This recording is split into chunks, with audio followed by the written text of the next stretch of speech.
Chapter 17. It's all starting over. In June, the schools were closed for good. After a final commencement exercise, the teachers were dismissed. The high school produced a second yearbook, Valediction, 1945, summing up its years in the camp. The introduction shows a page-wide photo of a forearm and hand-squeezed pliers around a length of taut barbed wire strung beneath one of the towers. Across the page runs the caption, "From our world, through these portals, to new horizons." That summer, the farm outside the fence gradually shut down. Cultivation stopped. Crops in the ground were harvested as they ripened. Nothing new was planted.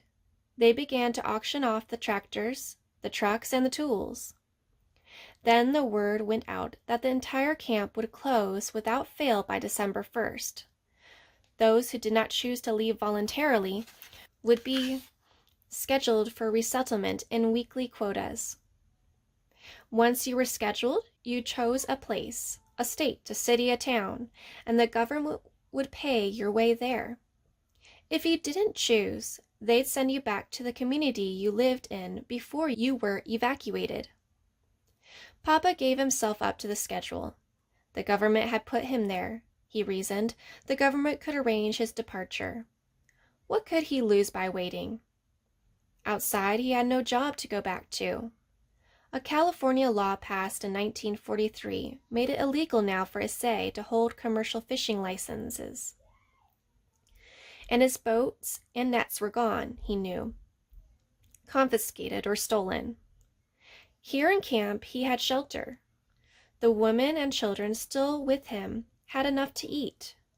He decided to sit out as long as he could.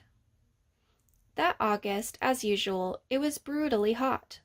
He would sit in the shade on our barrack steps in his undershirt, reading the papers, reading aloud sometimes, to Mama and Granny, as he had done for his fellow inmates at Fort Lincoln, filling them in on the state of the world. He would read about Japanese losses during those final weeks of the Pacific War, and claim he had predicted it. He would read about the Russians moving into Korea, and grumble that if the Americans occupied Japan, there'd be another war within 10 years, maybe 5. He would read about the housing shortage all along the West Coast, brought on by wartime population growth, and he would throw the paper down in disgust. Ugh! Why do you read the papers? Mama would say. It always makes you go, ugh! They have been so busy building tanks and bombers, they have run out of houses for everyone to live in. It's the war, Mama said. So where do you think they are going to put people like us? I was in the washroom this morning. Akiko told me it is just like 1942, all over again. She got a letter from her sister in Los Angeles. Japanese people coming back from the camps are being put into trailers and Quonset huts. We should have left here when there was still houses to live in.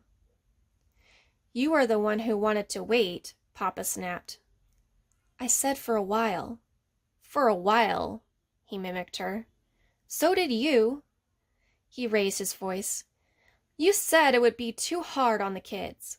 You said so yourself. He shouted, rearing back to challenge her. Then don't tell me we waited too long.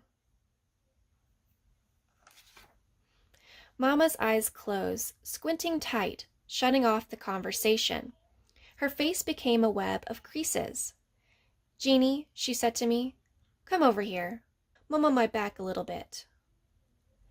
I was out there with them, in the shade in my shorts and barefooted, waiting for what little coolness might come at us through the pear trees. Most of the recreation leaders were gone by this time. Since the school closed, I had been running loose, and yet not running very far at all, sticking closer to our barracks now than ever before. I stood up and started massaging her shoulders. Harder, she said. There's a knot someplace. I can feel it all the way up my neck and all around behind my eyes. I started pounding with my fists, like little pistons. Sometimes Kyo and I would take turns doing this, up and down her back. Today, even the fist wouldn't satisfy. Gruffly, Papa said, "Hey, you move over, Jeannie. Get out of the way." He swung a leg behind Mama and sat down on the step above, digging his thumbs into the thick flesh below her neck. Breath hissed in through her teeth. She let out 2 tiny groans. Um, uh, he asked her, "What did Dr. Matsui say?" "I didn't see him." "Where was he?" "He was there, but it was too crowded. I'm going back later." The whole hallway was filled up. Everybody has a headache or a stomach ache or a backache that cannot be explained. Everybody is sick. Everything is like 1942. It's all starting over. "Hey," he ordered, "you want a back rub? Sit up straight." He ground his elbow into the base of her neck, pushing it down her spine. Her groans got louder. Oh, that's it. That's almost it." "Listen," he said, "maybe we will not have to leave so soon. Last night, all the block leaders meeting, it was definitely decided that the camp must remain open until everyone has a place to go back to." "What does the administration say?" "The block leaders are preparing a statement to take to them." "Do you think it will do any good?" Papa did not answer. He was dragging his elbows slowly up one spinal muscle and starting down the street. Where the answer to her questions was everywhere pathetically evident. Leaves and windfall pears and piled up beneath the trees. In the park nearby, grass creepers edged out into the gravelly paths. Little clusters of debris were slowing down the waterways. All around, you saw these signals of neglect, as if the camp itself were slowly, deliberately disintegrating in order to comply with the administration's deadline. Every day, another barracks or 2 would fall empty. The outer blocks had long been deserted, filling up with tumbleweeds and sand. Right next to our stairs in Papa's rock garden, the moss was dry. The sand needed raking. No one bothered with it. Mama said, "Ko?" No answer. "Ko?" "What?" "What are we going to do?" "Wait." "For what?" she asked. "Listen to me. I have an idea. All these people who are waiting in the hall to see Dr. Matsui, they are worried about where they are going to live and how they are going to make money on the outside. Is that not so?" "Yes." "Suppose we organize some kind of cooperative for Japanese people coming back from the camps. We will design a housing project and the men looking for work will build houses." "You have to have some land for that," Mama said. "Of course. You have to have money. We will get a loan from the government."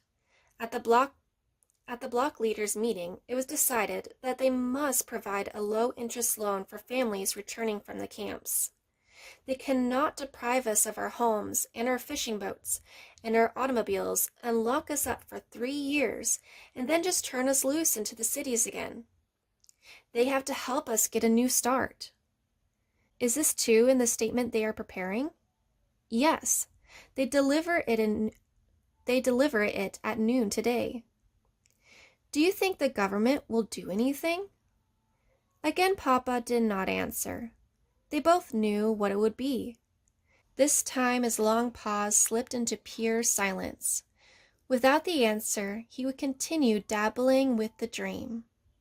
Mama's eyes squinted shut. His fingers worked below her shoulder blades. He had found the knot, the tension node, and he homed in on it with a practiced knuckle.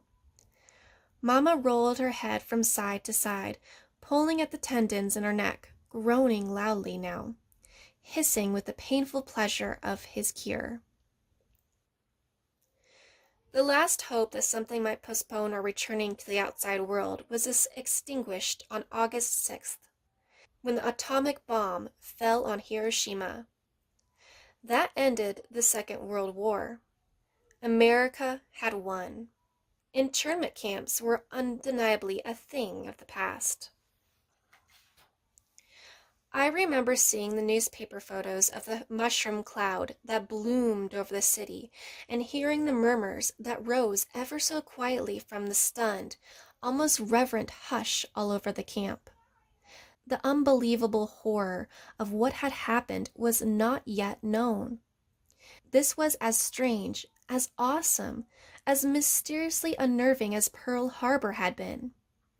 And in the same way that the first attack finished off one period in our lives, so this appalling climax marked the end of another. 9 days later, all over America, people were dancing in the streets. At Manzanar, I suppose, there was some rejoicing too. At least, we were no longer the enemies. But the atomic bombing, if anything, just sharpened our worry. I still see Papa sitting on our steps for long hours, smoking cigarettes in his ivory holder, staring into the mountains he went to with his eyes whenever he needed sustenance. Here he sat, a man without prospects, perhaps now without even a family in Japan to confirm his own history. 58 years old, and his children scattered across the land. Woody in the army at Fort Douglas, Utah.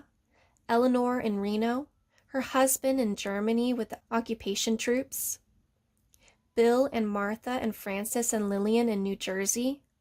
Ray now in the Coast Guard, the only service that would take him at the age of 17. Papa read the papers and studied the challengeless peaks, while all around us other families were moving out, forcing our name even higher on the list.